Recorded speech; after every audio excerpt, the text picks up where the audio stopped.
Hello guys, welcome back to our channel lesson English with Anil sir. जैसा कि हमारी topic चल रही थी प्रोनाउन में हमने फर्स्ट काइंड्स बता दिया था, personal pronoun. This videos we tell about interrogative pronoun and demonstrative, reflexive and relative, और इसके बाद एक रह जाएगा इंडिफिनिट प्रोनाउन। तो इंट्रोगेटिव प्रोनाउन किसे कहते हैं? जैसे कि इंट्रोगेटिव वर्ड से ही क्लियर हो रहा है कि इसमें जो भी प्रोनाउंस होंगे वो इंट्रोगेटिव वर्ड से यूज होंगे, अर्थात ऐसे प्रोनाउन जो इंट्रोगेटिव वर्ड से बनते हों वो आपके क्या कहलाएंगे? इंट्रोगेटिव प्रोनाउन कहलाएंगे। जैसे व्हाट इज योर नेम, मैं आपका नाम पूछ रहा हूँ व्हाट लगाकर, तो व्हाट शब्द क्या कर रहा है? प्रोनाउन का काम कर रहा है। और किस काइंड्स के अंतर्गत? Interrogative pronoun. ऐसे I know him who came here. अब यहाँ जो हु है, ये जो आया है उससे हम जानते हैं तो यह है तो क्या?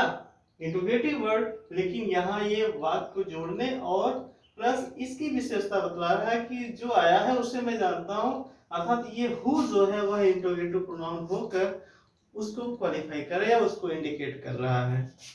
ऐसे I know what he says, मैं जानता हूँ जो वो कुछ कहेगा या जिसके बारे में बताएगा मैं उसे जानता हूँ। यहाँ व्हाट लगा तो ये आपके क्या है? Interrogative pronoun.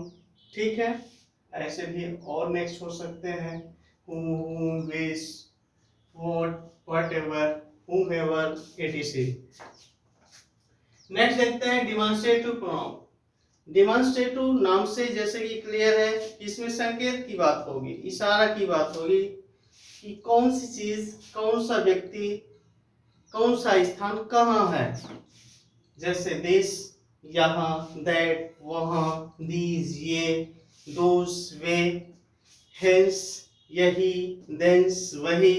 ऐसे जो वर्ड्स हैं वो आपके क्या बतलाते हैं? वो आपको साइड बताते हैं। और ये साइड बताने वाले और जो संकेत बतलाने वाले इंडिकेशन वर्ड्स होते हैं वो आपके क्या कहलाते हैं? डिमॉन्स्ट्रेटिव प्रोनाउन कहलाते हैं।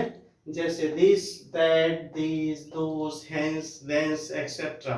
ओके, जैसे दिस इज अ बॉय, ये दिस किसके लिए यूज हो रहा है? इस लड़के के लिए। तो यहाँ ये दिस प्रोनाउन है, लेकिन कैसा प्रोनाउन है? Demonstrative pronoun. ऐसे ये दैट किसके लिए यूज हो रहा है? इस कैट के लिए यूज हो रहा है। ये दैट क्या है? Demonstrative pronoun. अब बात करते हैं reflexive pronoun.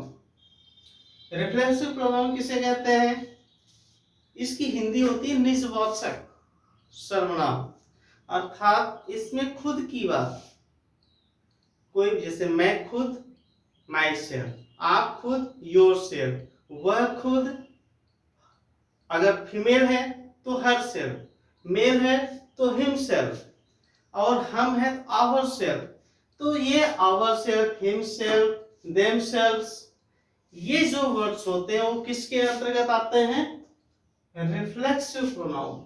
Myself, ourself, yourself, himself, herself, themself, etcetera, ये सब क्या है? रिफ्लेक्सिव प्रोनाउन है। और रिफ्लेक्सिव प्रोनाउन से एग्जांपल्स जैसे I called him my self, मैंने उसे बुलाया। किसी से बुलवाया या खुद बुलाया? खुद बुलाया, माई सेल्फ। अगर उसने बुलाया, वह बुलाया होता है ही कॉल्ड हिम, तो यहाँ क्या कर लेते हैं? हिम सेल्फ, यानी उसने स्वयं बुलाया या खुद बुलाया। जो स्वयं के भाव व्यक्त करते हो या खुद का भाव व्यक्त करेंगे वो खुद के लिए, स्वयं के लिए ही जैसा सब्जेक्ट रहेगा उसी के अकॉर्डिंग हम वहां पर सेल्फ लगाकर उसका पोजेसिव बना देंगे। जैसे आई है तो यहाँ माई सेल्फ कर दिया, यहाँ अगर वी होता तो आवर सेल्फ कर देते, यू होता तो योर सेल्फ कर देते, दे होता तो देम सेल्फ कर सकते। अकॉर्डिंग सब्जेक्ट, सब्जेक्ट जैसा रहेगा वैसा यहाँ पर हम क्या कर देंगे? उसका रिफ्लेक्सिव प्रोनाउन यूज करेंगे। नेक्स्ट, ही हेल्प्स, ये सब्जेक्ट है और प्रोनाउन है ही।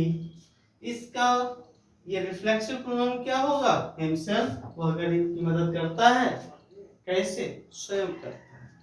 तो जहाँ स्वयं और खुद का भाव आवे वो क्या कहलाएगा? Reflexive pronoun. और ऐसे प्रोनाउंस में सेल्फ लगे हुए होते हैं। क्या लगे हुए होते हैं? सेल्फ। यहाँ देखो सेल्फ, यहाँ सेल्फ, यहाँ सेल्फ, यहाँ सेल्फ, कहने में जहां भी सेल्फ लगेगा वो आपका रिफ्लेक्सिव प्रोनाउन हो जाएगा। इधर क्लियर?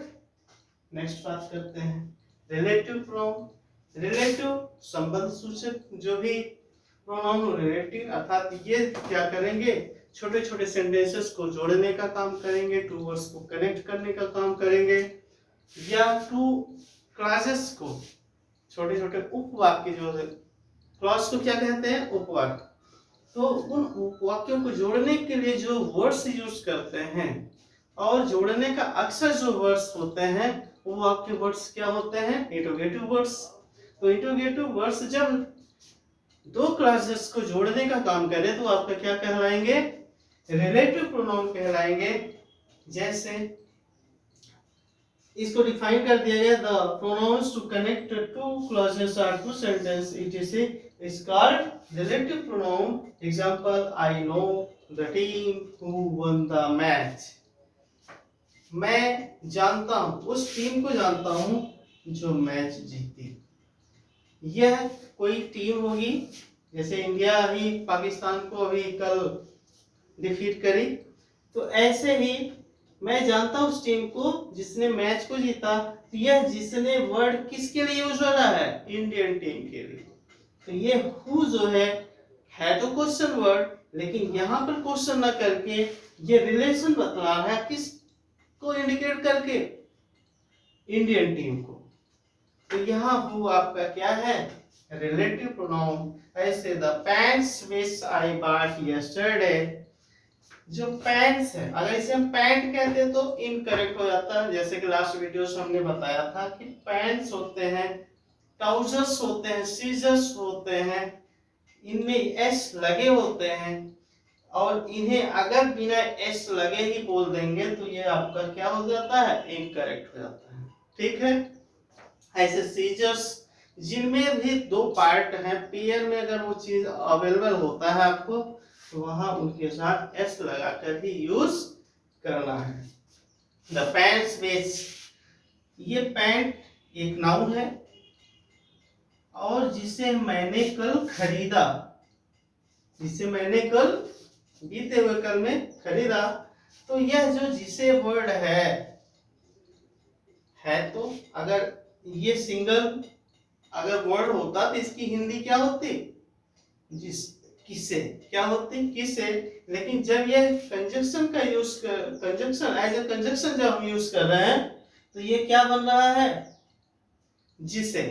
तो यह जो विच वर्ड है, एक क्लॉज ये हो गया एंड सेकेंड क्लॉज ये हो गया, इन दोनों क्लॉजेस को जोड़ने का काम कर रहा है। तो ये आपका क्या है? रिलेटिव। इन दोनों के बीच में रिलेशन बतला रहा है। तो ये आपका क्या है? अगर हम ये वर्ड ना लिखे, द पैंट्स अलग कर देते, आई बॉट यस्टरडे, मैंने खरीदा, तो एक सेंटेंस का जो एक रिदम होता ना बनता।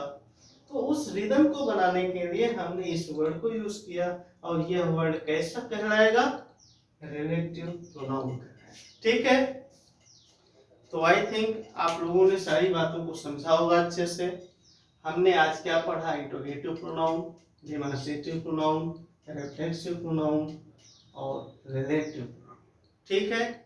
तो इस वीडियो में बस इतना ही। नेक्स्ट वीडियो में फिर हम नेक्स्ट टॉपिक्स लेकर आएंगे। अभी इसमें एक दो पार्ट रह गया, उसे बताएंगे। फिर इस पर आपको एग्जाम के थ्रू, जैसे एग्जाम्स में क्वेश्चंस बनते हैं उसकी प्रैक्टिस करा देंगे, कॉमन एरर्स बता देंगे, जैसे नाउन्स में बताए थे, जो भी कॉमन एरर्स थे, जो भी क्वेश्चन पुट अप होते हैं उसके अकॉर्डिंग। फिर प्रोनाउन बता देंगे, प्रोनाउंस में सारे क्वेश्चंस बता देंगे, जैसे क्वेश्चन पुट अप होते हैं एग्जाम में, तो सारे डाउट्स क्लियर हो जाएंगे। अब इसके बाद हम शुरू करेंगे तब वर्क। ठीक है? तब तक के लिए अपना आप लोग ख्याल रखें, व्यस्त मस्त हैं। Thank you very much for watching this video.